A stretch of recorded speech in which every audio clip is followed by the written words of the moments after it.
জানো তো, আমাদের ভয় একটাই, শুধু ভয়, সেটা হচ্ছে তোমাকে হারানোর ভয়। এই ব্রজধাম ছেড়ে তোমার কাছে সমস্ত স্বামী, পুত্র, পরিজন, আত্মীয় স্বজন, পূর্বজন্মের তপস্যা দিয়ে কোটি কোটি কল্প তোমাকে ঋষি দেহ থেকে, কেউ বলছেন আমি বৈকুণ্ঠ থেকে এসেছি, আমি রমা বৈকুণ্ঠের থেকে এসেছি, কেউ বা বলছেন যে আমি অযোধ্যার পূর্বাসিনী, আমি দেবকন্যা, আমি ঋষিকন্যা, কল্প কল্প তোমার সাধনা করেছি মাধব, 15 অক্ষর মন্ত্র জপ করে তোমাকে শতকল্প তপস্যা করেছি মাধব। তোমার ওই বৃন্দাবনের ত্রিভঙ্গ ভঙ্গিম রূপম বেনুরন্ধ করাঞ্চিতম গোপীমণ্ডল মধ্যস্থম শোভিতম নন্দনন্দনম, তোমার ওই রূপ দর্শন করে পূর্ব জীবনে শুধু একটি স্বরূপকে দর্শন করেছিলাম, একটি লীলার একটি চিত্রকে। তার জন্য কৃপা করে তুমি বৃন্দাবন ধামে দর্শন দিয়েছ। কিন্তু আজ যখন তোমাকে পরমপতি রূপে তোমাকে পাবার চেষ্টা করছি, তুমি আমাদেরকে ভয় দেখাচ্ছ যে তোমরা পরে ঘরে ললনা, ব্রজবাসীগণ তোমাদেরকে দেখলে কি বলবেন, আমাকে বকবেন, রাগ করবেন। মাধব, শত শত যখন ফনা দ্বারা তোমাকে কালিয়নাগ দংশন করেছিল, কালিয়নাগের ওই দংশনকে তুমি উপেক্ষা করে তাকে সচরণামৃত দান করেছিলে। আর আজ তোমার প্রেমে প্লাবিত হয়ে, তোমার ভাবে ভাবিত হয়ে আজ যখন আমরা তোমাকে ভালোবেসেছি, এই নিঃস্বার্থের অভিমান, আমরা তো তোমার দাসী। তুমি দুঃখ দিলেও আমাদের আনন্দ, তুমি কষ্ট দিলেও আমাদের আনন্দ। আচ্ছা, এই যে কথাগুলো, সাধকের প্রত্যেকটা লীলা, প্রত্যেকটা সাধনার সাথে লীলাকে সমন্বয় করে করে সাধনা দ্বারা নিজেকে বিনিসুতার মতন গাঁথতে হবে। সাধনা, লীলা, গুণ, ভগবানের স্বরূপ এবং সেবা, প্রত্যেকটার যদি সমন্বয় যদি করেন, সাধন ভক্তি সাধন স্মরণ লীলা ইহাতে না করো হেলা। আপনি শুধু সীতানাথের বহিরঙ্গা সেবা করলেন, গৌরাঙ্গের বহিরঙ্গা সেবা করলেন না। মহাজনগণ বলছেন, এই দেহে ভাবিবে যাহা, সিদ্ধ দেহে পাইবে তাহা, রাগপথের এই তো উপায়, সাধনে যে ধন চায়, সিদ্ধ দেহে তাহা পায়। পক্কাপক্ক করিয়া বিচার, এই যে পক্কা সুপক্ষ যে বিচারের কথা বললেন, বলে এখানে বিচারের কথা বলা হয়নি। নবদ্বীপ ধামে মহাপ্রভুর সেবার যোগপীঠ যখনই পরিপূর্ণ হবে কোনো সাধকের মধ্যে, নবদ্বীপের যে সেবাটা, নিজের ঘরের সেবাটা যদি নবদ্বীপ লীলাকে না ভাবতে পারি, তাহলে সাধন ভক্তি করে সারা জীবনেও নবদ্বীপে প্রবেশ করতে পারবো না। শান্তিপুরের যদি ভাবতে না পারি, সীতানাথ কি শুধু শান্তিপুরের মন্দিরে আছেন, না আপনার ঘরের মন্দিরেও আছেন। তাই প্রত্যেক দিন, কেন আচার্যগণ একটা কথা বললেন, আমাদের ভাবের সাধনা, স্মরণের সাধনা, ভগবানের যে সাধনা, সেই সাধনা যদি ভাবের সহিত না হয়, রঘুনাথ দাস গোস্বামীপাদ বলেন আকুলতা, ব্যাকুলতা, শরণাগতি, আশ্রয়, উৎকণ্ঠা, এগুলো হচ্ছে প্রেমের রাজ্যের চাবিকাঠি। এগুলা যার মধ্যে আছে, বলে কি করে থাকবে, বলে এগুলা দেখা যায় না গো, এগুলো দেখা যায় না। তাহলে আপনি যেমন সাধনা করবেন, আপনার সাধনা দ্বারা এই চাবিকাঠি আপনার সম্মুখে তৈরি হবে, দাঁড়াবে। যেমন আমরা কুরুক্ষেত্রের যুদ্ধে দেখেছি যে মন্ত্রপুত করলেই ব্রহ্মাস্ত্র হাতে এসে যায়, তাই না? ব্রহ্মাস্ত্র তার কাজের মধ্যে থাকে না, দিব্য অস্ত্র কখনো তো কাজের মধ্যে থাকে না, মন্ত্রপুত করলে তবে হাতে এসে যায় অস্ত্র, সেই অস্ত্র দ্বারা বশীকরণ করা হয়। কুরুক্ষেত্রের যুদ্ধে যে সাধনার কথা বললেন ওটা শিক্ষা, আর বৃন্দাবনের বোঝরা অনুরাগময় যে ভাবনা কথা বললেন ঠিক একই ভাব, কিন্তু এই অস্ত্র দ্বারা কাউকে নিধন নয়, এই অস্ত্র দ্বারা প্রেমের দরজার প্রবেশ করবার জন্য এই অস্ত্র তৈরি হবে। যার যত অনুভব, যার যত অনুরাগ, তার চাবিকাঠি তত শক্ত। সাধনা যেমন প্রয়োজন আছে, সাধনার সাথে সাথে ভাব অনুরাগ যদি না থাকে, তাহলে বললেন শ্রী বিশ্বনাথ চক্রবর্তীবাদ বলছেন খান্তি অপ্রিয়ার্থ কালোত্তম মানশূন্যতা, বিরক্তি। যদি বিরক্তি হৃদয়ের মধ্যে আসে, কোন বিরক্তি? বললেন যে কৃষ্ণ ভজন করতে করতে অনুরাগের দেশে যেতে যেতে হৃদয়ের মধ্যে একটা বিরক্তি। আপনার এই নিজের স্বরূপটাকে যতক্ষণ পর্যন্ত নিজে না ভুলতে পারছেন, আপনার আসল স্বরূপটা সামনে আসবে না। একটা প্রজাপতি যেমন শুঁয়াপোকা থাকে, একটা প্রজাপতির পূর্ব জীবন কি শুঁয়াপোকা। শুঁয়াপোকা কখনো আকাশে উঠতে পারে? কিন্তু এই শুঁয়াপোকাই যখন প্রজাপতিত্ব লাভ হয়, যখন রূপ রং, তার আকার, তার ভাব, তার স্বভাব সব পরিবর্তন হয়ে তখন দিব্য আনন্দে তিনি কি করেন? অমৃত লাভ করেন, ফুলের মধু আস্বাদন করেন। প্রজাপতি কি তখন আর অন্য কোনো বস্তু পান করেন কি? তাহলে শুঁয়াপোকার যে পূর্ব আহার ছিল আর প্রজাপতির যে পর আহার, দুটার ভাব কি এক? তেমনি মাদৃশ্য জীবের সাধনাঙ্গ যে সেবা, সাধনাঙ্গ সেবার দ্বারা অনেক সময় আমাদের মনের মধ্যে কুটিলতা, জটিলতা, ভাব অনেক কিছু আসতে পারে।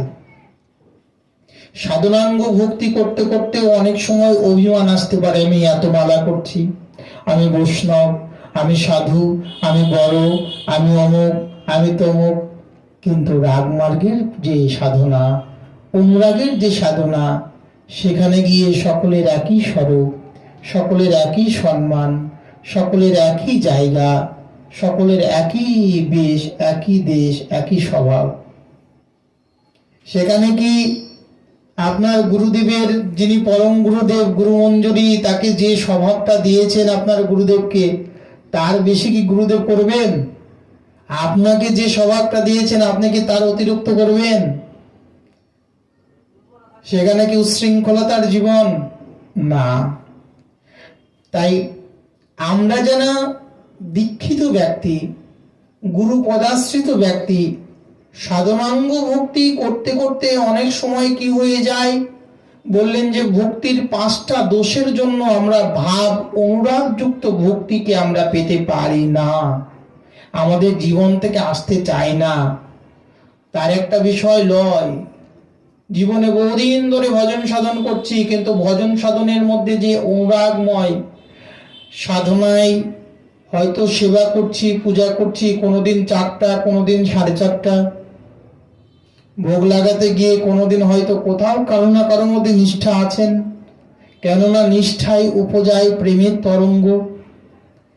আবার কখনো কখনো ঘুম আসছে, শরীরের জড়তা আমাকে বারবার ধাক্কা দিচ্ছে, ভজন করতে গিয়ে কখনো কখনো কোনোদিন না কোনোদিন মালা দুমালা ছুটেই গেল।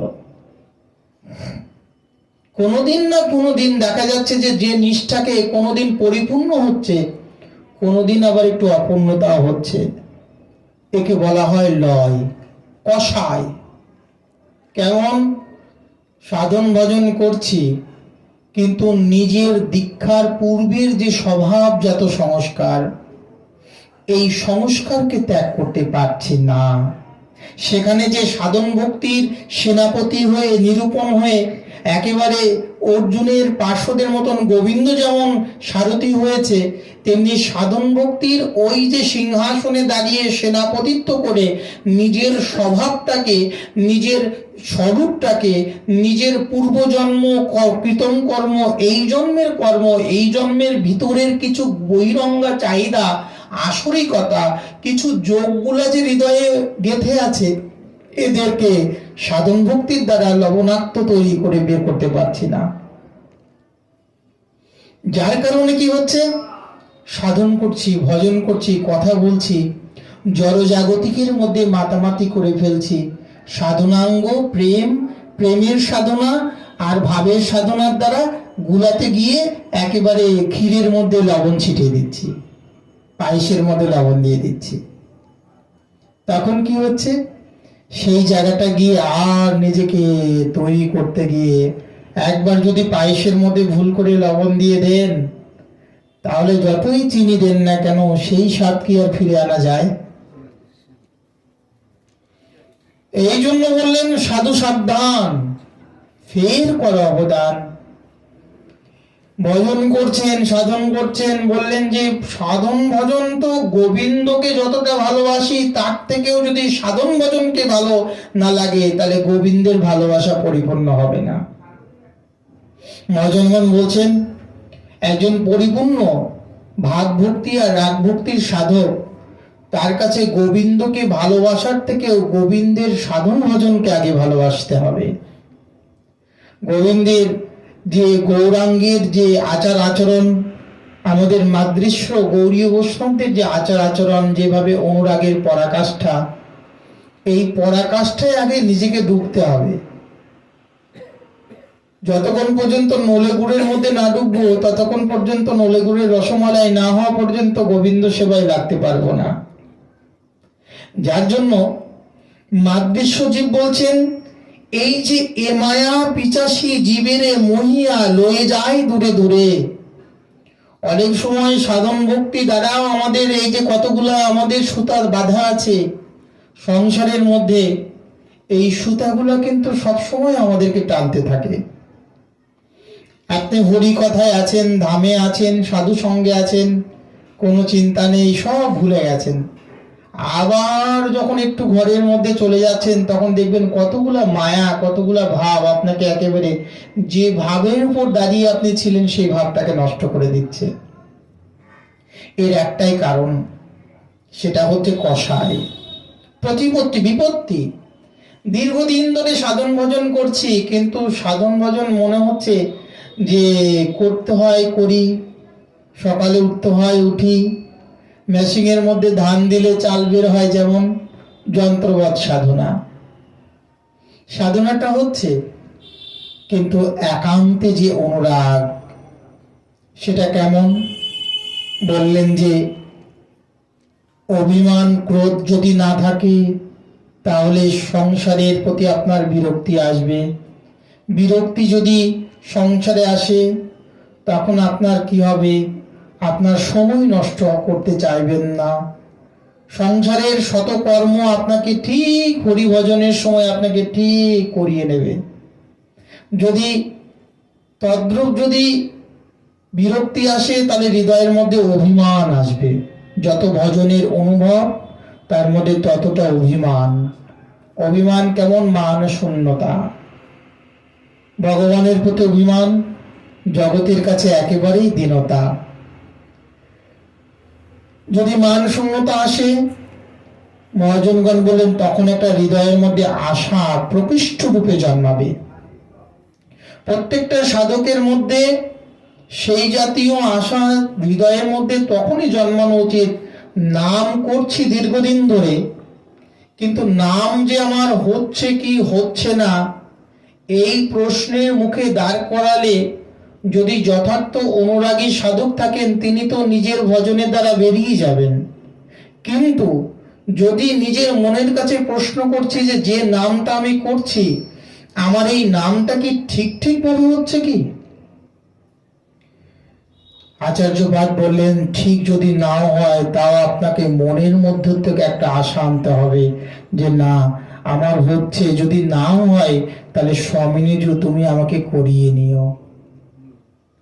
আশা পূর্ণ করো প্রাণেশ্বরী, তুমি আশা করো, আমি তো অপূর্ণতা।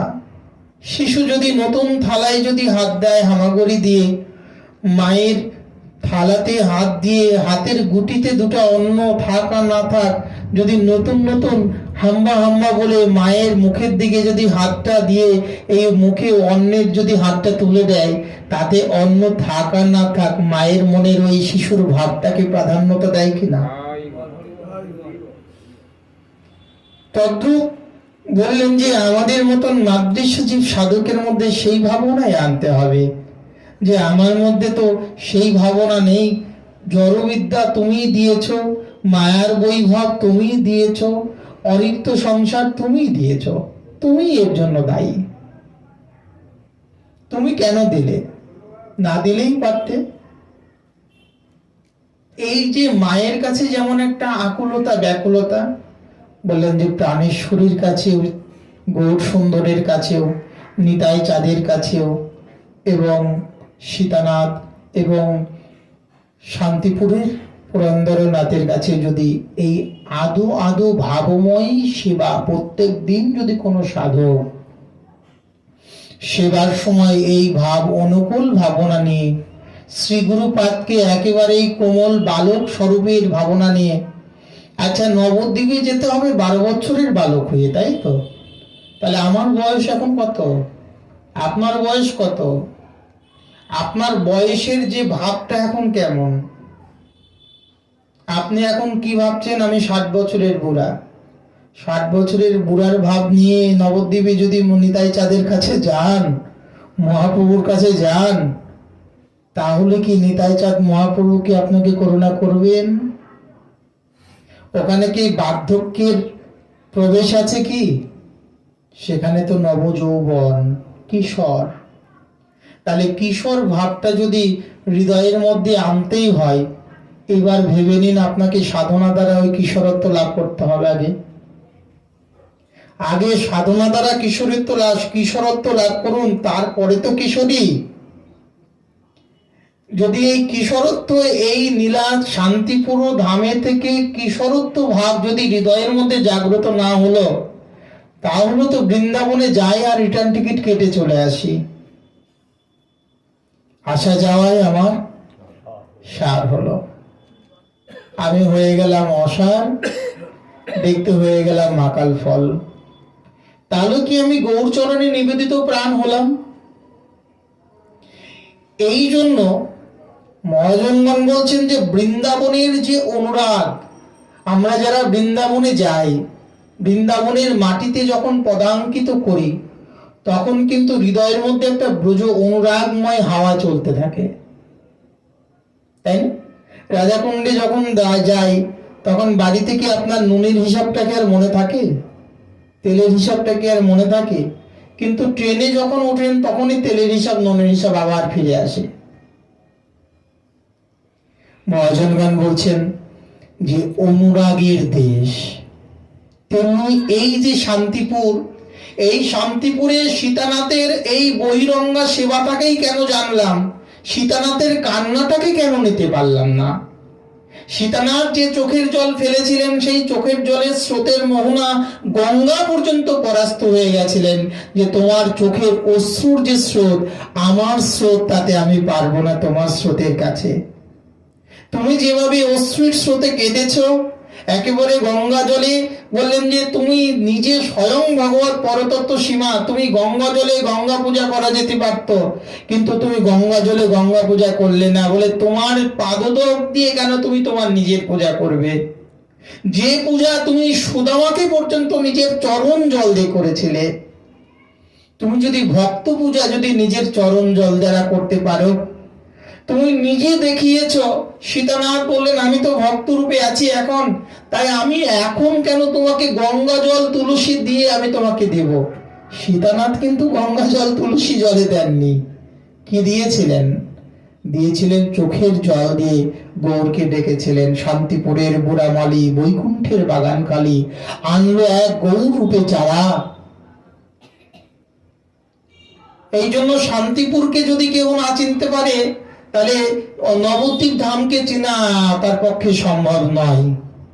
নবদ্বীপকে চিনতে গেলে আগে শান্তিপুরকে চিনতে হবে, শান্তিপুরের ভাবটাকে আগে হৃদয়ে নিতে হবে, সীতানাথের অশ্রুসিক্ত ভাবনাকে হৃদয়ের মধ্যে নিতে হবে, সীতানাথের কান্নাকে নিতে হবে। নিত্যানন্দ প্রভু কেঁদেছেন, কিন্তু সীতানাথের কান্নাটা যেন একেবারে প্রাঞ্জল কান্না।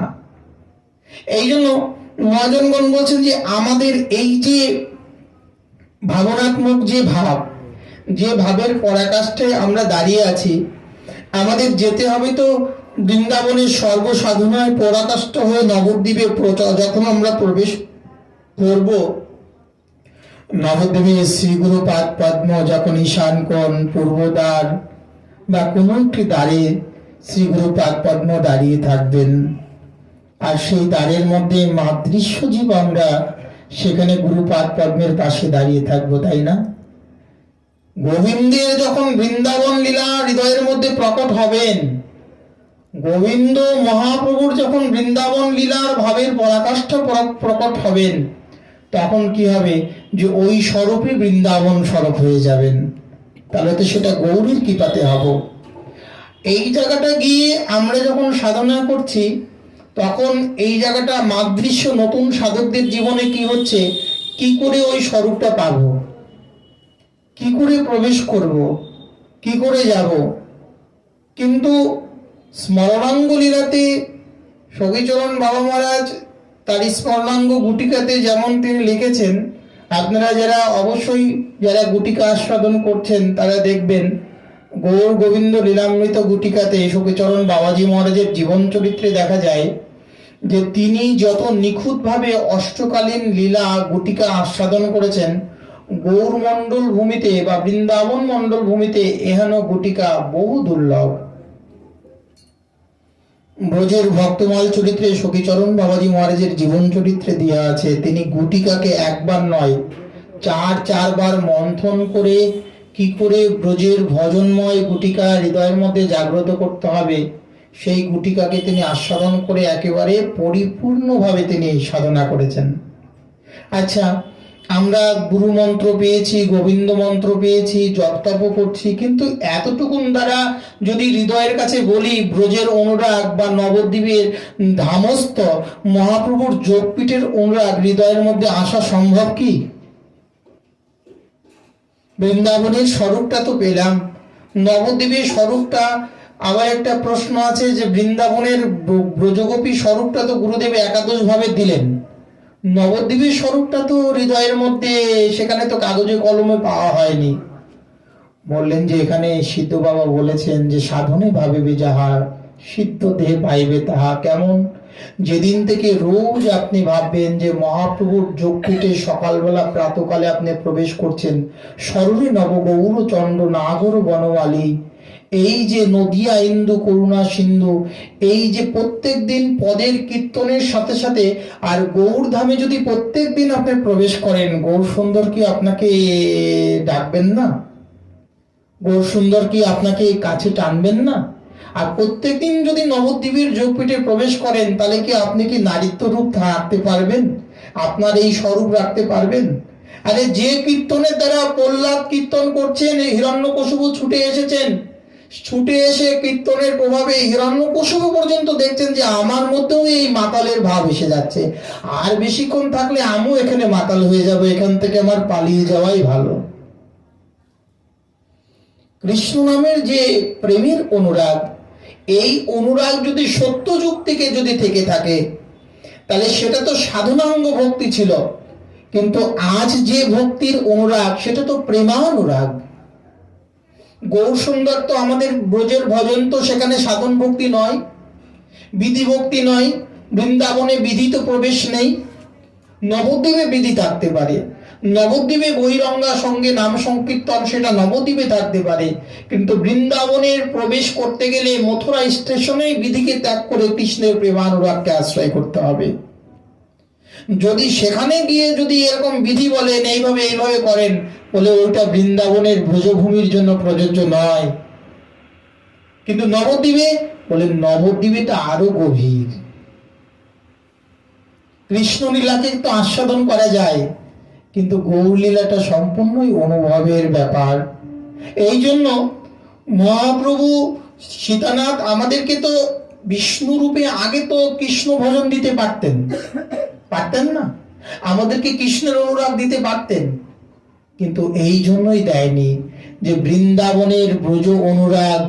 বললেন যে মহাপ্রভুর যে গাম্ভীর্য, যে অনুভব অনুরাগ হৃদয়ে যা জাগ্রত হবে, সেই আগেই একেবারে 70 মার্ক পেয়ে যাবে, 33 পাওয়ার দরকার নেই।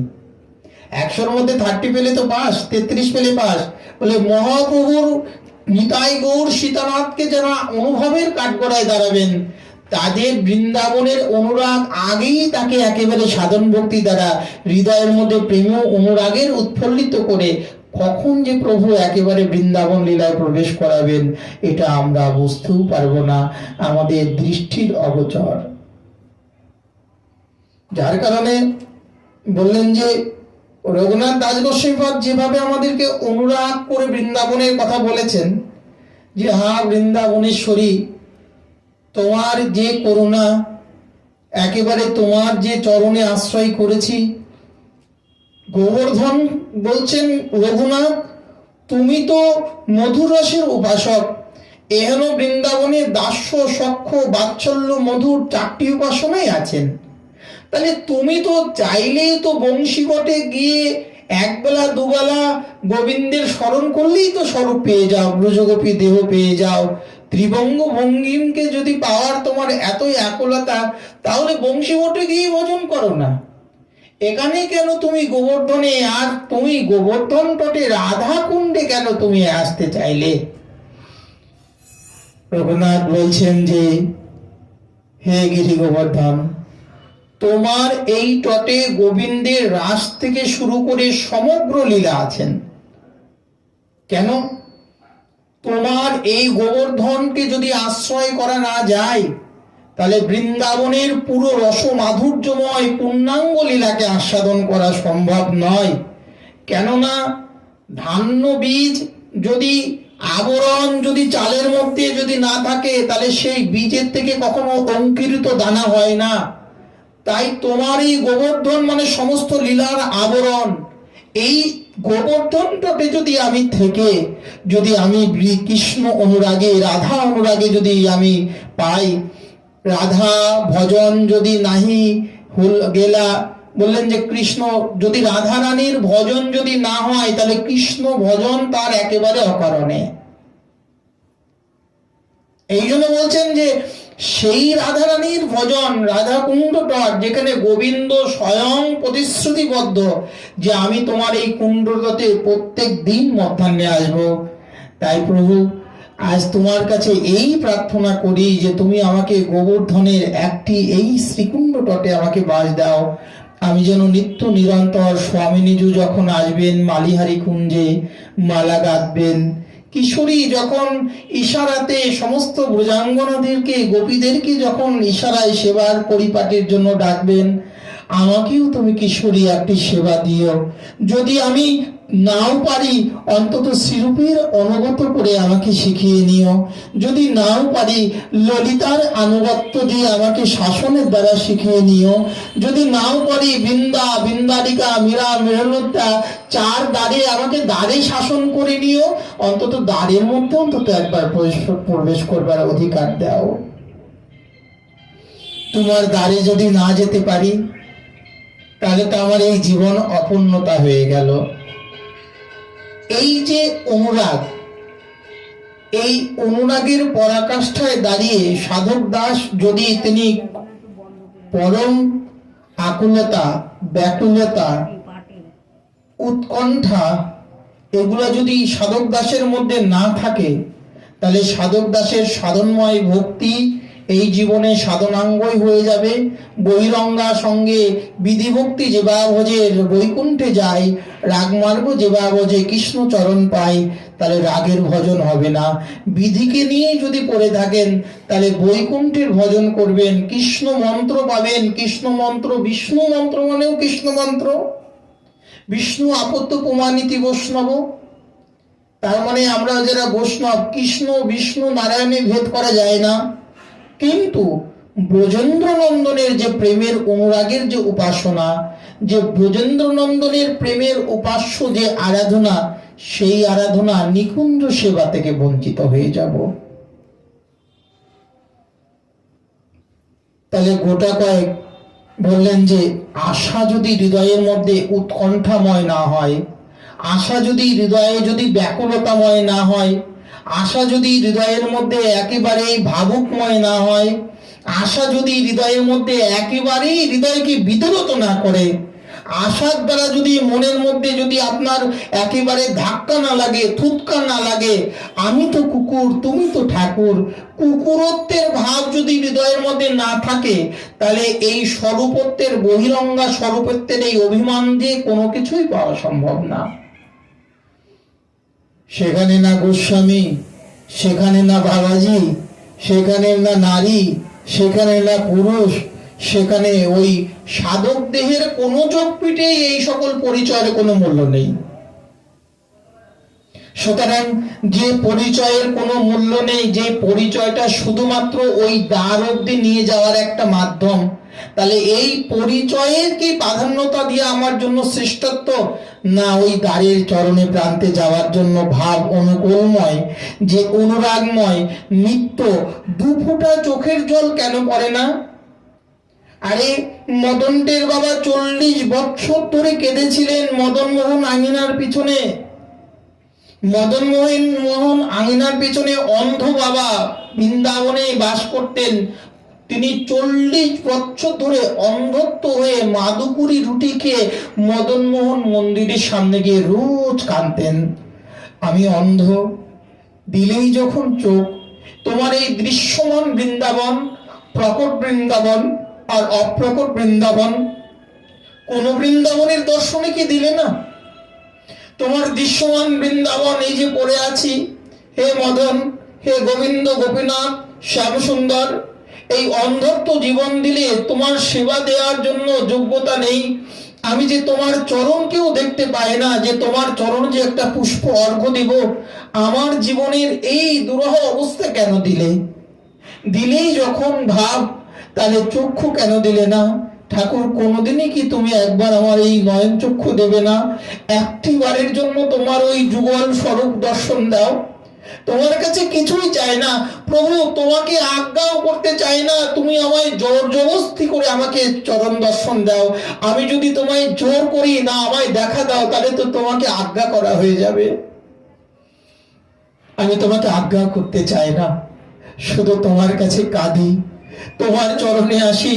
আমি অন্ধ, আমার এতে কোনো দুঃখ নেই প্রভু, কিন্তু একটা দুঃখ, এই মানব জীবনে আমি এই দুর্লভ মনুষ্য দেহ, দেহিনাম সনভঙ্গুর ক্ষণিক মনুষ্য দেহের এই যে অপরাধ, 4,32,000 দেহের মধ্যে এক দুর্লভ মনুষ্য দেহ তো দিয়েছ, তাও আবার জন্মান্ধ।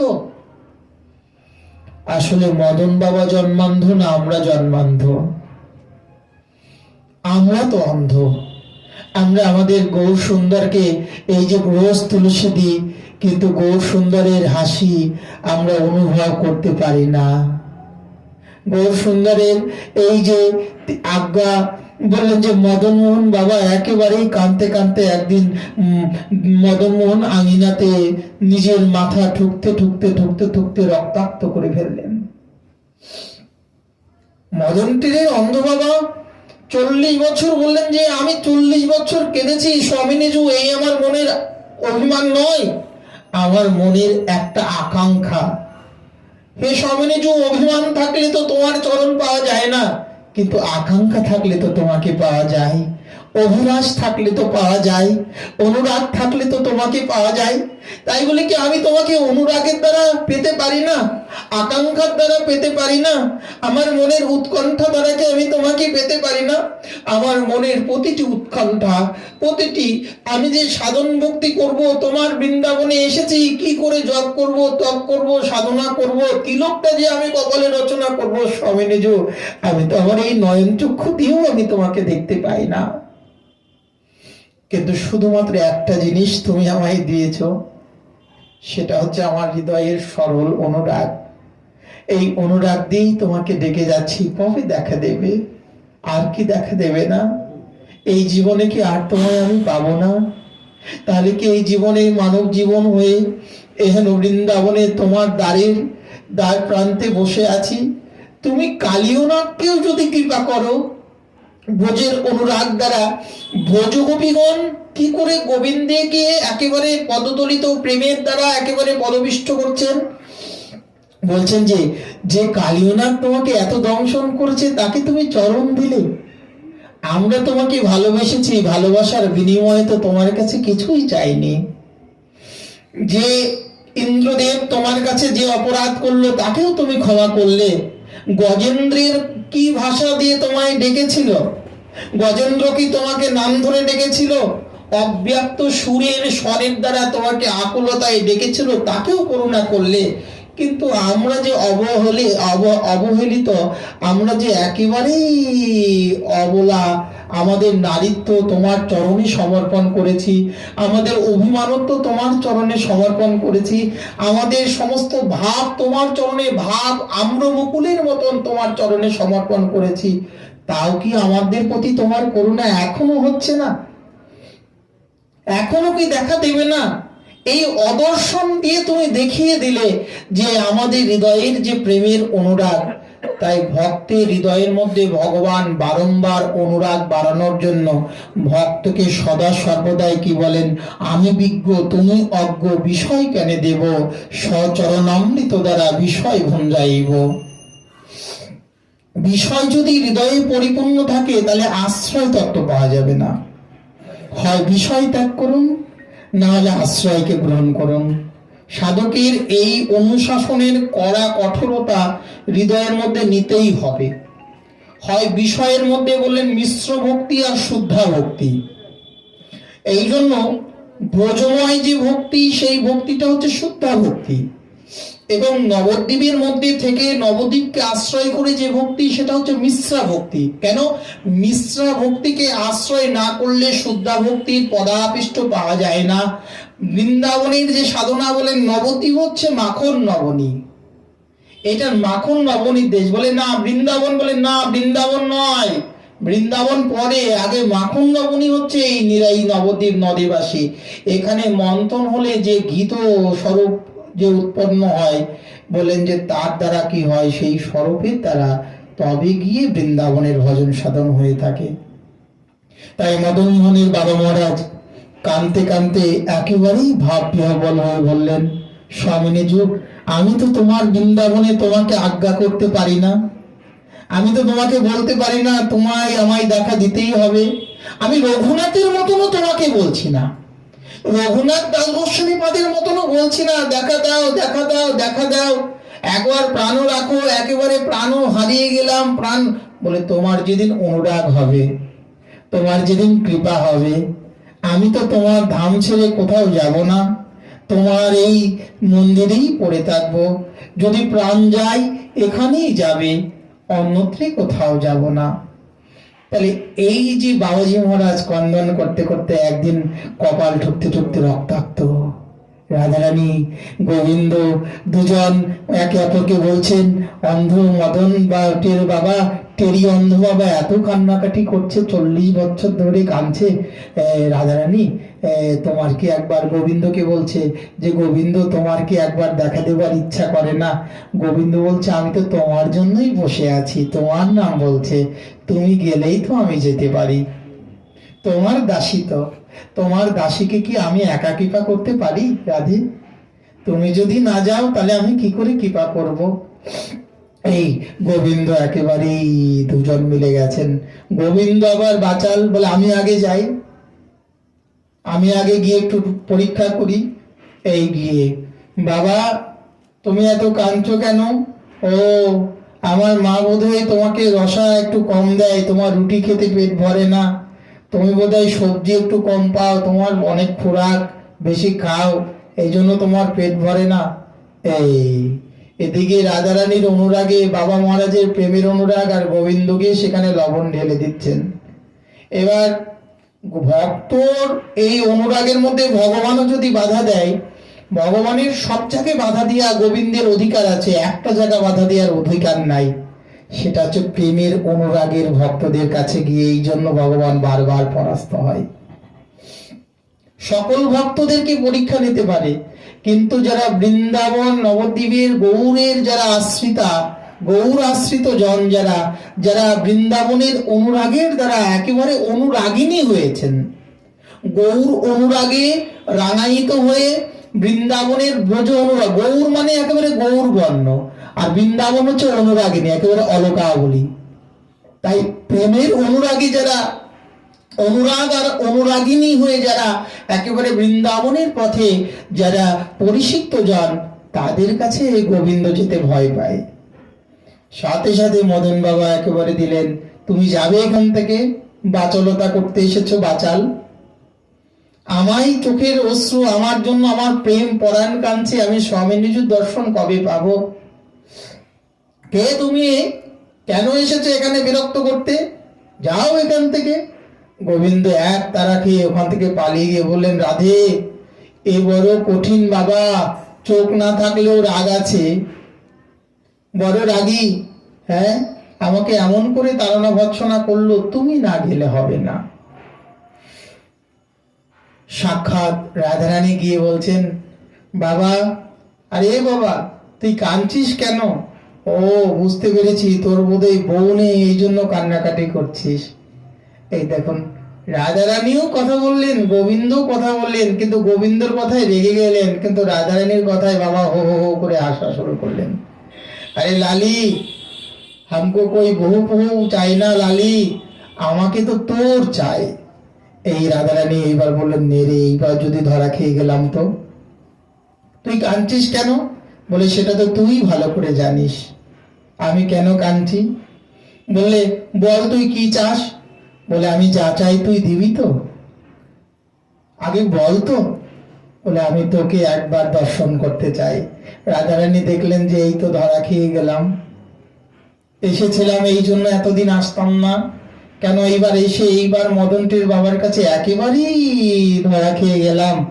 এইবার রাধারানীকে কান্নাকাটি করে বলছেন, আর কতদিন কাঁদাবে আমায়?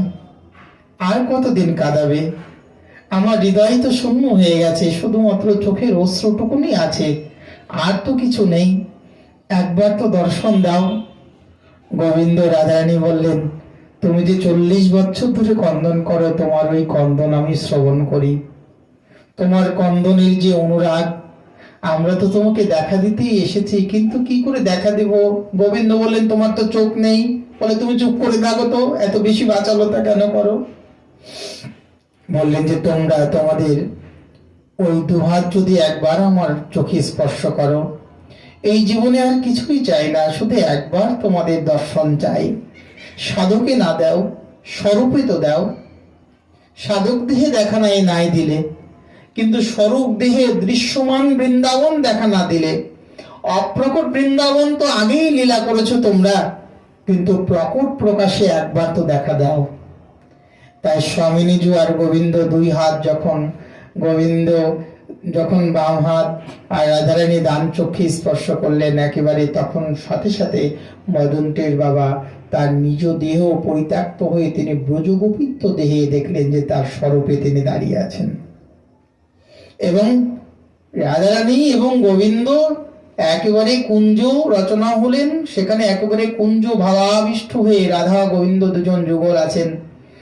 গোবিন্দদের দুই চরণ ধরে তখন একেবারেই অশ্রুসিক্ত নয়নে কন্দন করতে করতে ভাব বিহ্বল হয়ে বাবা মদন বাবা যে কখন ভাবান্বিত হয়ে ওইখানেই যে একেবারে মদনের মাদনাক্ষ ভাবের মহা বৈচিত্র্য বিরহ দশায় বাবা ক্লিষ্ট হয়ে পড়ে রইলেন। 3-4 দিন হয়ে গেল, কোনো জ্ঞান নেই, কোনো হুঁশ নেই। ব্রজবাসীগণ ভাবলেন মদন ট্রেনের বাবা বোধহয় মারাই গেছেন। কাছে গিয়ে দেখলেন কোনো মতে শ্বাস চলছে, আর বড় পূজারীর কাছে মন্দিরে নিয়ে গেলেন। পূজারী অনুভব করলেন নিশ্চয়ই কোনো বিশেষ কোনো কিছু বাবা মহারাজের জীবনে প্রাপ্ত হয়েছেন। এই শরীরে অম্লান ভাব, এই হৃদয়ের যে মিষ্টি হাসি, চোখের জল, বাবা মহারাজকে 3 দিন পর যখন হুঁশ আসলো তখন বললেন, বাবা क्या हुआ था? ऐसा तेरे अंदर में ऐसा दिखाई दे रहा है बाबा, तुझे कुछ मिला है? তখন বলছেন যে যে গোসাইজি, আমার জীবনে এতদিন দর্শন করেছিলাম না, ভালো ছিলাম, কিন্তু এখন দর্শন করে যে আমার হৃদয়ে আরো বিরহ বেড়ে গেল। এই বিরহ আমি কি করে রাখবো? এই এতদিন দর্শন দিয়েছিলে না, ভালো ছিল, কিন্তু এখন দর্শন দিয়ে এই যে অদর্শন, এই অদর্শন আমি আর বেশি দিন থাকবো না। তার কিছুদিন পর বাবা মহারাজ চিন্তন করতে করতে তিনি নিত্য নীলাতে প্রবেশ করলেন। প্রবেশ করতে করতে স্বামী নিজু তাকে মালা সেবা দ্বারা একেবারে নিকুঞ্জের দ্বারে প্রবেশ করালেন। এই যে হৃদয়ের ভাবনা, বৃন্দাবনের ফুলচর বাবার জীবনীতেও পাওয়া যায়। বাবা মহারাজ এই বঙ্গদেশ থেকে গিয়ে তিনি একেবারে নন্দগ্রাম, তারপর বর্ষনাথ থেকে যখন বাঁকে বিহারীতে প্রবেশ করলেন, বাঁকে বিহারীর সমস্ত বাগানের ফুল চুরি করে করে তিনি নিয়ে আসতেন। পুলিশ দারোগা বাবু দ্বারা ব্রজবাসী মালিক থানার মধ্যে নিয়ে গেলেন। দারোগা বললেন, তুমি এত কিছু ছেড়ে দিয়ে ফুল কেন চুরি করো বাবা? বললেন, আমি কোনো ফুলই তো চুরি করি না। বলে, কেন ওই বাগিচা? বলে, দারোগা বাবু একটা কথা বলুন তো, এই বৃন্দাবন কার? বাঁকে বিহারীর। ফুলের বাগিচা কার? বাঁকে বিহারীর। তাহলে বাঁকে বিহারীর ফুল, বাঁকে বিহারীর বাগিচা, বাঁকে বিহারীর বৃন্দাবন থেকে যদি আমি ফুল নিয়ে বাঁকে বিহারীর জন্য যদি মালা গাঁথি, তাহলে আমি চোর হলাম কোথা থেকে? দারোগা বাবু বললেন, বাবা তুই জলদি জলদি নিকাল যা বাবা, এখানে বেশিক্ষণ থাকলে আমার মাথায় খারাপ হয়ে যাবে। বাবা মহারাজকে প্রণাম করে কিছু দক্ষিণা দিয়ে বললেন, বাবা বৃন্দাবনের ফুল তো চুরি করিস, কিন্তু সুই সুতা কেনার জন্য তো কিছু দক্ষিণা দরকার বাবা, লেলে পয়সা। বাবা বৃন্দাবনে ফুল সেবা করতে করতে নিকুঞ্জে নিধুবনে গিয়ে প্রত্যেকদিন ঝাড়ু সেবা। এই ঝাড়ু সেবা করতে করতে একদিন মনের মধ্যে প্রবল অনুরাগ, স্বামী নিজুক তোমার এই বৃন্দাবনে এলাম, একটা বাড়ির জন্য কি তোমার করুণা পাবো না? তোমার দেখা পাবো না? এই বৃন্দাবনে বাবাজি মহারাজ একেবারে নিধুবনে বসে নিজের স্বরূপে ফুল মঞ্জুরি স্বরূপে ফুলসখী রূপে তিনি ফুল সেবা, শ্রীগুরু পাদ পদ্ম তাকে দীক্ষা দিয়ে ফুলমঞ্জুরি নাম প্রদান করেছিলেন। তার বৃন্দাবনে তার মাল্য সেবা ছিলেন। আর এই মাল্য সেবা দ্বারা তিনি বৃন্দাবনে ফুল সেবা, একদিন নিত্য নিকুঞ্জে তিনি ঝাড়ু সেবা করতে করতে ফুলসখীর দুটি সেবা ছিলেন, একটি ঝাড়ু, একটি হচ্ছে ফুল। একদিন হঠাৎ করে এই যে দেখুন, তিনি মনে মনে আকাঙ্ক্ষা করেছেন কি, যে আমি তোমার দেখা কি পাবো না, তোমার দেখা কি হবে না? আর রাধারানী কি করলেন? রাধারানীর নুপুরের বলয় কি এতই কি নরম যে হঠাৎ করে খুলে পড়ে যাবে? তাহলে রাধারানীর নুপুরের বলয় যে সকল মঞ্জুরিগণ বানিয়েছেন তারা কি নিপুণা নয়? রাধারানীর নুপুরের বলয় এত জলদি খসে যাবে, এতই কি নরম নাকি? না। কিন্তু ওই ফুলচোর বাবার ফুলসখীর প্রেমের অনুরাগে বাবা নিধুবনে একেবারে প্রেমানুরাগে কন্দন করছেন। কন্দন করতে করতে যে তোমার বৃন্দাবনে এই যে বাল্য কৈশোর কাল থেকে তুমি টেনে এনেছো, তোমার বৃন্দাবনের সেবা দিয়েছো, সবই দিয়েছো, আমার কি মনে হয় না যে আমি একটু তোমায় স্বরূপে দর্শন করব? এই আকাঙ্ক্ষা, এই নিধুবনে তুমি রূপ গোস্বামী পাদকে তুমি সশরীরে যদি নখাগ্র দর্শন দিতে পারো, তাহলে স্বরূপে এই দাসকে তুমি কেন এই দাসীকে একবার দর্শন দেবে না? ফুল বাবা সেবা করতে করতে কুঞ্জের মধ্যে রাধারানীর নুপুরের একটা বলয় খুলে পড়ে গেছেন। শ্যামানন্দ প্রভু পেয়েছেন, এহেন চরিত্র শ্যামানন্দ প্রভুর জীবনেও হয়েছেন, আরো অনেক মহাত্মার জীবনে এহেন চরিত্র আমরা আস্বাদন করি। বাবা ফুল মহারাজ তিনি ওই স্বরূপে নুপুরের বলয়টা পেয়েছেন। রাধারানী ললিতা সখীকে বললেন, ললিতা আমার নুপুরের বলয় একটা খুলে গেছে, তুই ওই ফুল সখী যে কুঞ্জ ঝাড়ু সেবা করে, হয়তো ফুল সখীর কাছে গিয়ে হয়তো পেতে পারিস, তুই একবার যা। ললিতা সখী গেলেন। ফুল সখী, রাধারানীর নুপুরের বলয় খুঁজে পাওয়ার জন্য এসেছি, তুমি কি পেয়েছ? এই হৃদয়ের মধ্যে এইবার যে হয় কৃষ্ণ ভক্ত সে হয় বড় চতুর। এই চাতুর্যের ভজন যারা করে, চাতুরতা তাদের মধ্যে হৃদয়ে আস্বাদন অবশ্যই হয়। এবার চিন্তা করলেন, এই আমার সুযোগ জীবনে আর পাবো না।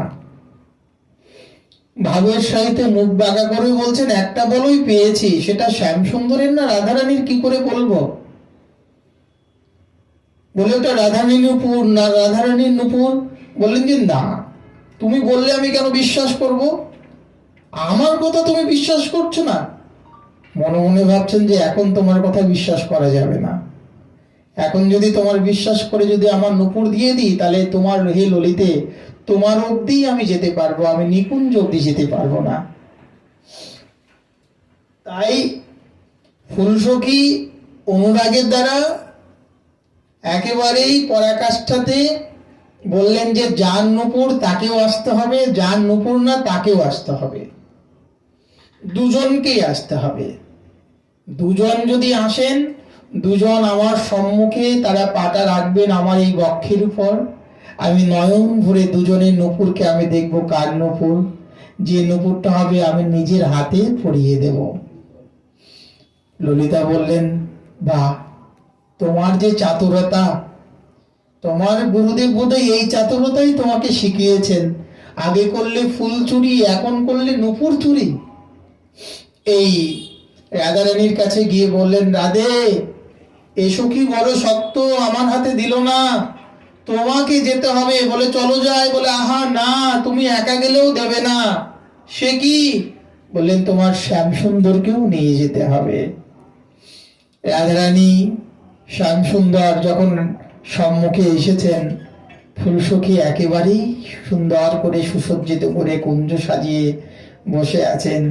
শ্যামসুন্দর এসে, রাধারানী এসে সম্মুখে এসে উপনীত হয়ে ললিতা বললেন, এই দেখো এসেছেন। আর যখনই রাধারানী গোবিন্দ একেবারে দর্শন দিলেন, নয়নের অশ্রুসিক্ত বিমোচনের দ্বারা বললেন যে তোমরা নূপুর তো তোমাদের খুলে যায়নি, এই দাসকে করুণা করবার জন্য তোমরা অনুরাগের দ্বারা তুমি দেখিয়ে দিলে স্বামিনীজু, এই বৃন্দাবন অনুরাগের বৃন্দাবন, এই বৃন্দাবন আকাঙ্ক্ষার অভিলাষের বৃন্দাবন।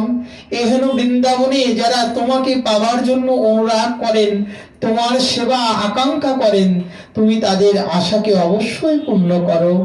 আমার মতন ওই একটি কিশোর বালককে তুমি টেনে এনে এহেন বৃন্দাবনে তুমি না জানি কি কি করিয়ে আজ তোমার চরণকে দর্শন দিলে রাধে। নিজের হাতে করে একেবারেই চরণের বলয়, নূপুরের বলয়টি পরিয়ে দিয়ে রাধারানী তাকে ফুলসখী মালা সেবা প্রদান করলেন। কিছুদিন পর সেই অনুরাগের দ্বারা বাবা মহারাজ আর কখনো কখনো ক্ষণে ক্ষণে ভাবাবিষ্ট হয়ে যেতেন। অনুরাগের দ্বারা হসতি রৌতি নিত্যতি উন্মাদবদ গায়ন্তী, এই ভাবের পরাকাষ্ঠায় একে বলা হয় প্রেমের অনুরাগ, জাতানুরাগা। এই ভাবটা কখন আসে? এই ভাবটা সাধকের মধ্যে তখনই আসবেন যিনি সাধকের মধ্যে প্রেম আগে এসে যাবেন। বাবা মহারাজ তিনি সাধনা করতে করতে একদিন তিনি চতুর্দিকে নিকুঞ্জের দ্বারে নিজেই মাটির বিছানা করে সেখানে গোবিন্দের জন্য কৃষ্ণের অনুরাগ করতে করতে স্বামী নিজু এবং গোবিন্দ এলেন। কি দেবেন দেখা খেতে, একটু খানিকটা গুড় সেবা তিনি লাগিয়েছিলেন। কিন্তু সাধকের যখন প্রেমস্তরে চলে যায়, তখন প্রেমের রাজ্যে চলে গেলে সাধকত্ব দেহ আর স্বরূপত্ব দেহ দুই দেহের একইভাবে তখন প্রকাশ হয়ে যায়। সনাতন গোস্বামীপাদ যখন সিদ্ধ গোবর্ধন দাস বাবাজি মহারাজ রাধারানীকে দর্শন দিতে এসেছিলেন, তখন কিন্তু রাধারানীর সহিত সনাতন গোস্বামীপাদ তিনি কিন্তু নিজের মঞ্জুরি স্বরূপ নিয়ে এসেছিলেন না, কিন্তু সেখানে কিন্তু গোসাইজি গোসাই স্বরূপে এসেছিলেন। তাহলে সাধকের আর সিদ্ধত্বের প্রেমের রাজ্যে যখন পরাকাষ্ঠা হয়ে যায়, তখন সাধকত্ব আর সিদ্ধত্ব দেহ দুই দেহই একইভাবে পরাকাষ্ঠায় হয়ে যায়।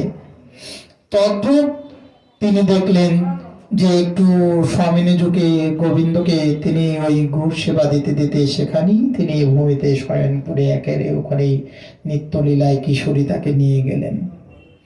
বলার উদ্দেশ্যটা হচ্ছে এই যে বাবাজি মহাত্মাদের সাধনা বা জীবনের পরাকাষ্ঠা, এর মধ্যে কোন জিনিসটাকে বেশি প্রাধান্যতা দিয়েছেন? ভাবানুরাগ না সাধনা? সাধনা তো চলতে থাকবে, সাধন ভক্তি তো চলতে থাকবে, কিন্তু সংসারের মধ্যে থেকে যদি বেশি সাধন ভক্তিকেই নিয়ে যদি 75 সাধন ভক্তি আর 25 আপনি যদি ভাবানুরাগ করেন, তাও হবে না। বৃন্দাবনের বা নবদ্বীপের ভাবানুরাগ, নবদ্বীপময় যোগপীঠ এবং বৃন্দাবনময় যোগপীঠ যখনই কোনো সাধক নিত্য স্মরণ শুরু করবেন, সেদিন থেকেই দেখবেন যে আপনার মনের মধ্যে একটা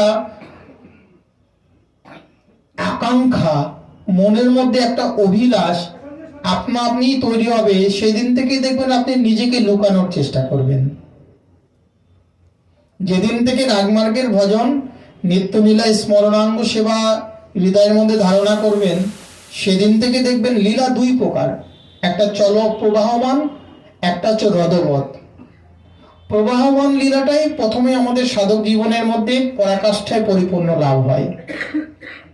আর হ্রদবৎ লীলাটা বলেন যমুনার জল যেমন একেবারে চলে যাচ্ছে প্রবাহমান, লীলাও প্রত্যেকদিন রাধারানী আসছেন, একেবারে সংকেত বটে আসছেন, ওখান থেকে এসে প্রত্যেক দিন প্রভু রাধারানী আমার মালিহারি কুণ্ডে যাচ্ছেন, মালা গাচ্ছেন, জলকেলি করছেন, আবার চলে যাচ্ছেন যশোদার ঘরে গিয়ে রন্ধন করছেন, রোহিণী মাতাকে আবার পরিবেশন করবার জন্য দিচ্ছেন। রাত্রিকালে আবার যশোদা মা খেতে দেন না, সকালে গোবিন্দকে যশোদা মা দেন, কিন্তু রাত্রিকালে ভোজন করান রোহিণী মাতা।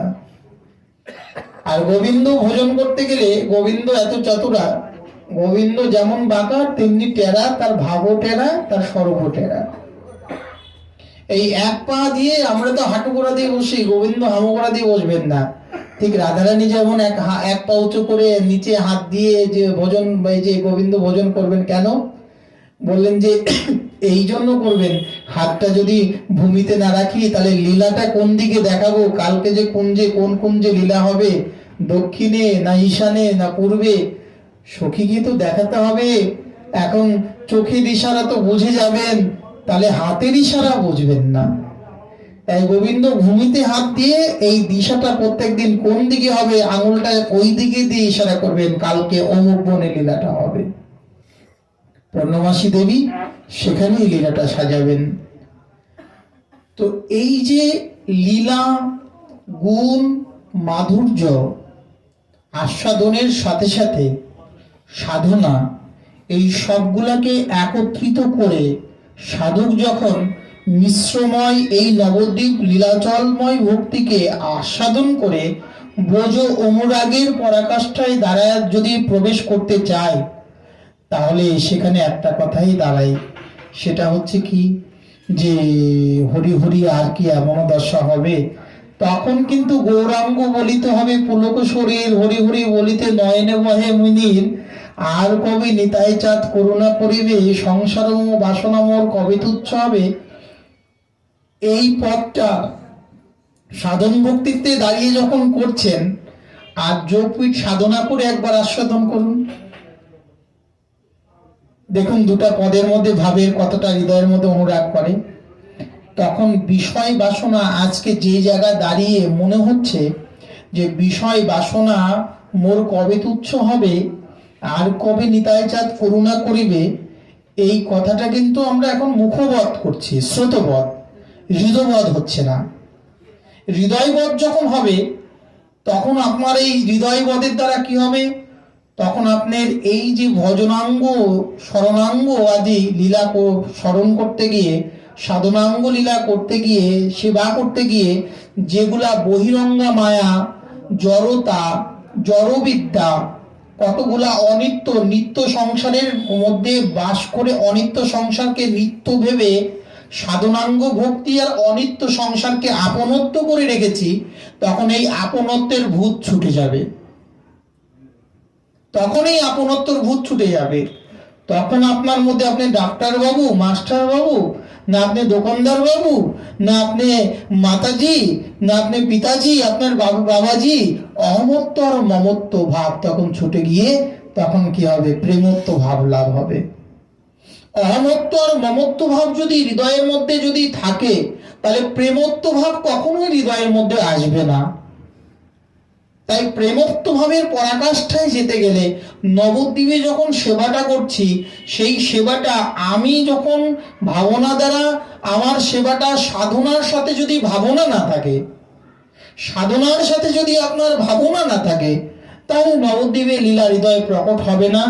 আপনি তখন নিজেকে ওই নবদ্বীপের কিশোরত্ব দেহ সাজতে পারবেন, কিন্তু ভাবতে পারবেন না। কিন্তু মহাজনগণ বললেন, নবদ্বীপের কিশোরত্ব দেহ ভাবতে গেলে আপনাকে আগে নিজেকে ভুলতে হবে যে আপনি যে জায়গায় দাঁড়িয়ে আছেন। এই যে সাধকগণ সাধনা করে তাদের ভাবটা কেমন হয়, কিশোরের মতন হয়ে যায়। যেমন বৃন্দাবনে যান না, প্রাণকৃষ্ণ বাবা দেখেন না, একেবারে বালকের মতন। এই নবদ্বীপে চৈতন্য বাবা আদি যারা ছিলেন তাদের কণ্ঠটা একেবারে বাবাজি একেবারে বালকের মতন কণ্ঠ। সাধনা করলে একেবারে কণ্ঠ একেবারে ছোট্ট একেবারে কোমলের মতন হয়ে যায়। কেন? প্রেমের সাধনা যারা করে তাদের কণ্ঠটাও পর্যন্ত পরিবর্তন হয়ে যায়, তাদের দেহ পরিবর্তন হয়ে যায়। সমাজবাড়ির সখীমাকে পর্যন্ত আমরা দেখতে পেয়েছি। সমাজবাড়ির সখীমা পর্যন্ত তিনি সাধনা দ্বারা তিনি এতটাই পরাকাষ্ঠায় নিজেকে দাঁড় করিয়েছিলেন যে সাধনাঙ্গময় ভক্তি দ্বারা তিনি প্রেমময় অনুরাগময় একেবারে সখিত্ব দেহ নিজের মধ্যে লাভ করেছিলেন। দাঁড়িয়ে আছেন ছাদের পর, ব্রিটিশ বাবু দেখলেন যে একজন সুন্দরী রমণী দাঁড়িয়ে আছেন ছাদের পর। সখীমা জীবনে কোনোদিন কাউকে পুরুষ মুখ দর্শন করতেন না, বছরে একবার শুধু যেতেন গঙ্গায় জল আনতে, তাও ব্রহ্ম মুহূর্তে। ব্রিটিশ তার প্রতি আকৃষ্ট হয়ে তাকে পাওয়ার জন্য ছাদে উঠছেন, সখীমা সেখান থেকে দোতলার থেকে লাফ দিয়ে তিনি সেখান থেকে অদৃশ্য হয়ে গেছিলেন। আমাদের যে ভজন বর্তমান সময় প্রপঞ্চ চর্মচক্ষে দেখে যারে প্রপঞ্চের সম, এই ভজনটা বর্তমান আমাদের চর্মচক্ষুময় হয়ে যাচ্ছে। কেন? আমরা সাধন ভক্তি করছি, সাধন ভক্তি করতে করতে এই যে আশা বন্ধ, যে জায়গাটা আমরা দাঁড়িয়ে কথা বলছিলাম, আশা বন্ধ। মনের মধ্যে যদি আশা, এবার এই আশাটা আপনার হৃদয়ের মধ্যে কতটুকুন আপনি বলছেন আশ্রয় লইয়া ভজে তারে কৃষ্ণ নাহি তাজি আর সকলে মরে অকারণ। যদি আশ্রয় তত্ত্ব বলি, শ্রীগুরু পাদ পদ্মের চরণে যদি আশ্রয় নিয়েছেন, কতটুকুন সমর্পণ করেছি আমরা? আমাদের সমর্পণটা কতটুকুন? যদি সমর্পণ বললেন পূর্ণাঙ্গ সমর্পণ, যদি পূর্ণাঙ্গ সমর্পণ হয় তাহলে শ্রীগুরু পাদ পদ্মের এই বপুগত দেহের সাথে পরিচয় নয়, স্বরূপগত দেহের সাথে পরিচয় হবে। গুরুদেবের এই বপুগত এই দেহের পরিচয় আমাদের পূর্ণাঙ্গ পরিচয় নয়। একজন যথার্থ শিষ্য তিনি শ্রেষ্ঠত্ব, যিনি গুরুদেবের সাথে স্বরূপগত দেহের সাথে অনুবন্ধনে পরিচিত হবেন। যতক্ষণ পর্যন্ত মাদৃশ্যজীব দীক্ষা মন্ত্র বৃন্দাবনী নবীন মদন কামবীজ কাম গায়ত্রীতে হয় যার উপাসন, এই বৃন্দাবনী নবীন মদনের উপাসনাটা যখন স্বরূপত্বের দ্বারা স্বরূপের অনুবন্ধনের দ্বারা একেবারে ভাবময় হয়ে যখন শ্রীগুরু পাদ পদ্মের ওই সেবা দাসীকে যখন জাগ্রত করতে না পারবো, তার স্বরূপ নিজ স্বরূপ যতক্ষণ পর্যন্ত দেখতে না পারবো, ততক্ষণ পর্যন্ত আশা বন্ধ। আশা যদি হৃদয়ে থাকে তখন হবে নামে গানে সদারুচি। নামে গানে সদারুচি বলেন। আমরা মাদৃশ্য জীব কোন জায়গা দাঁড়িয়ে আছি? আসক্তি স্তরে। কেন? আসক্তি স্তরটাকে কোন স্তর বলা হয়? প্রেমের পূর্ব ভূমিটাকে বলা হয় আসক্তি। অর্থাৎ প্রেমের ভূমিটাকেই আসক্তি বলা হয়। কিন্তু প্রেমের ভূমিতে যাওয়ার আমাদের ক্ষমতা থাকে না। কেন? আমরা আসক্তিটা যখন কৃষ্ণময় আসক্তি পরিপূর্ণ না হয়, তখন এই আসক্তির স্তরে গিয়ে আমাদের এই খান্তি, অব্যক্ত কালত্ব, মানশূন্যতা, আশাবন্ধ, এই আসক্তি, বিরক্তি, এই সকল স্তর থেকে যখনই একজন সাধক পার করে যায়, তখন প্রেমের পূর্বভূমি তখন তার সামনে এসে যায়। আর যখন তার পূর্বভূমি সামনে এসে যায়, তখন একটা হৃদয়ের মধ্যে রাগমার্গের ভজন তাকে করতে তার হৃদয়ের সম্মুখে প্রকট হয়ে যায়।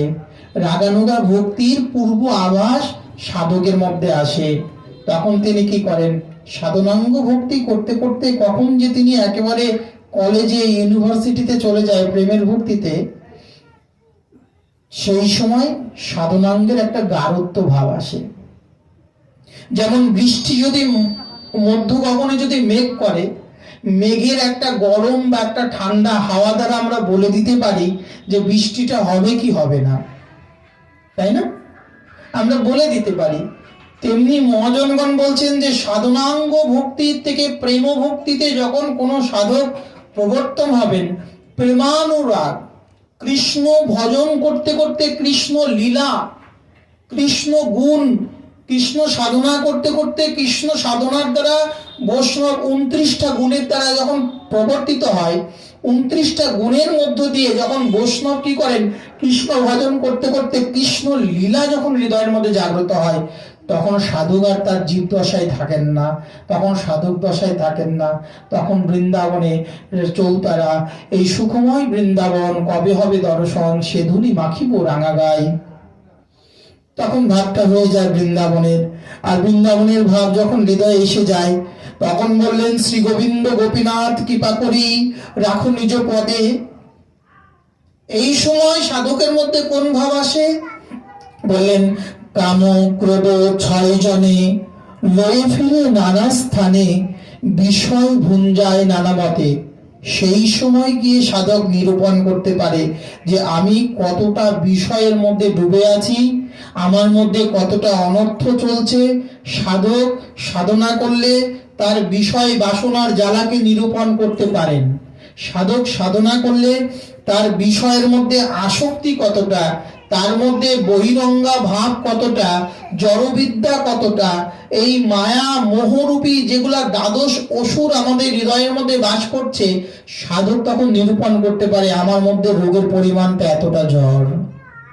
আর যখনই জ্বর নিরূপণ করতে পারেন, তখন ওষুধটাও তখন তার কাছে চলে আসে। তাই ঠাকুর মশাই বলছেন কামক্রোধ 6 জনে লয়ে ফিরে নানা স্থানে, বিষয় ভুঞ্জায় নানা মতে, হইয়া মায়ার দাস করি নানা অভিলাষ, তোমার স্মরণ গেল দূরে। এই সেখানে কিন্তু তোমার ভজনের কথা বলেনি, কি বলেছেন? তোমার স্মরণ গেল দূরে। গুরুমন্ত্র দীক্ষা নিয়ে আমরা সকলে ভজন করছি, সাধন করছি, কিন্তু স্মরণ আমাদের দূর হয়ে যাচ্ছে। কেন? এই জড়বৎময় যখন সাধনা হৃদয়ের মধ্যে থাকে, অর্থ লাভ এই আসে, কপট বৈষ্ণবর বেশে ভূমিয়া বলিয়া ঘরে ঘরে, অনেক দুঃখের পরে লয়েছিলে ব্রজপুরে কৃপাদরে গলায় বান্ধিয়া, এই দৈব মায়া বলাৎকারে খসাইয়া সেই ডরে ভবকূপে দিলে কো ডারিয়া। এই তখন বলছেন যে তুমি যেমন ছোট হরিদাসকে চুলের মুঠি ধরে টেনে একেবারেই তুমি তোমার নিজের করেছো, এই যে আমাকে তুমি অনেক মায়ার পরেও কৃষ্ণ ভজন দেবার পরেও বিষয়ের আসক্ত আমার হৃদয় থেকে ছুটছে না, তুমি আমাকে করুণা করো, আমাকে কৃপা করো। এই জন্য মহাজনগণ বলছেন যে রাধিকা যত সখী, সখী যত তাহা কহিব কত, মুখ্য সখী করিব গণন। আমাদের যে ভজন, আমাদের যে মাদৃশ্য জীবনের ভজন, মহাজনগণ বললেন সমস্নেহা বিষম স্নেহা না করিও 2 লেহা, করি মাত্র অধিক স্নেহাগণ। মহাপ্রভুর যে সাধনা, মহাপ্রভুর যে অনুরাগ, সেই অনুরাগের দ্বারা বললেন সমস্নেহা। সমস্নেহা কে? বললেন চন্দ্রাবলীর ভজন আমাদের নয়। চন্দ্রাবলী সমস্নেহা কে? বললেন সমস্নেহা বলতে ললিতার ভাব।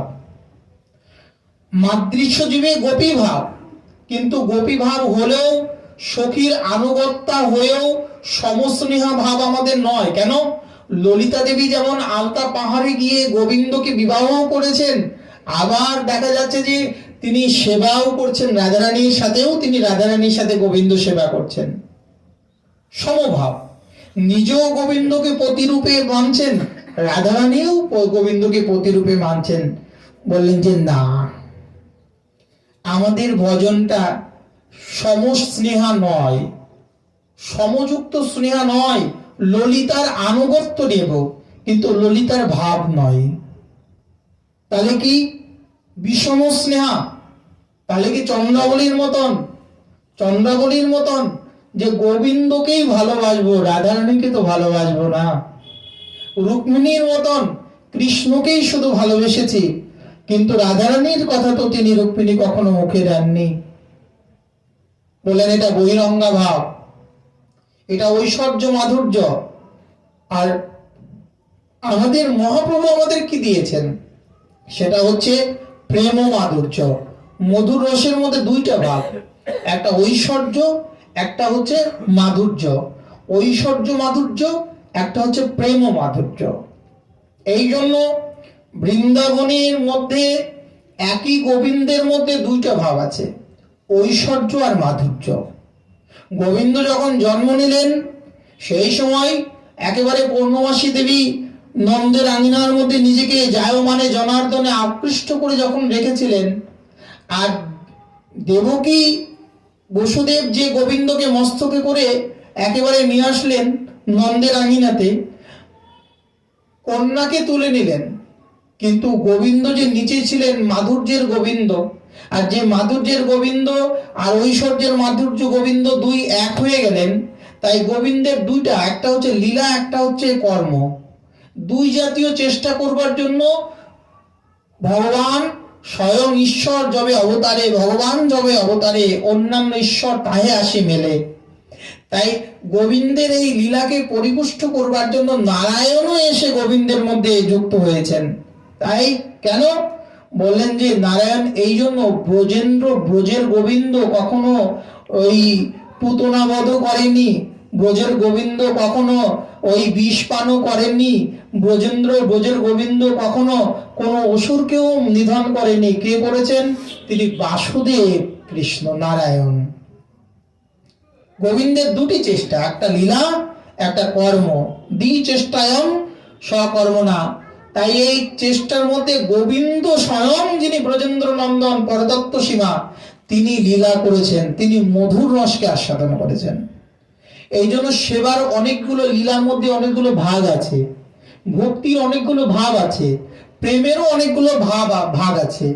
তাই এই প্রেমের ভাগের জন্য আমরা যারা নদীবাসী, গৌরবাসী, আমরা যারা শান্তিপুরবাসী, আমরা যারা গৌরমণ্ডলবাসী, আমরা যারা মহাপ্রভুর দাসানুদাসের যারা সান্নিধ্য লাভ করেছি, আমরা এই জন্যই সৌভাগ্যবান যে গোবিন্দ স্বয়ং তিনি পরতত্ত্ব সীমা এ যুগে ভক্ত অবতার রূপে তার প্রেম, তার লীলা আমরা স্বয়ং মন্থন করার ক্ষমতা আমাদের নেই। তাই দেখলেন যে মাদৃশ্য জীব কলিহত যুগে আমি প্রেমাবতার, প্রেমের যুগে অন্য কিছু অবতারের অন্য কোনো কর্ম করতে পারবো না। অন্য যদি প্রেমের অবতারে, তাহলে আমি সাধনাঙ্গ ভক্তি দিতে পারবো না। মহাপ্রভু কিন্তু এই যুগে আমাদেরকে সাধনাঙ্গ ভক্তি দেয়নি, দিয়েছেন প্রেম ভক্তি।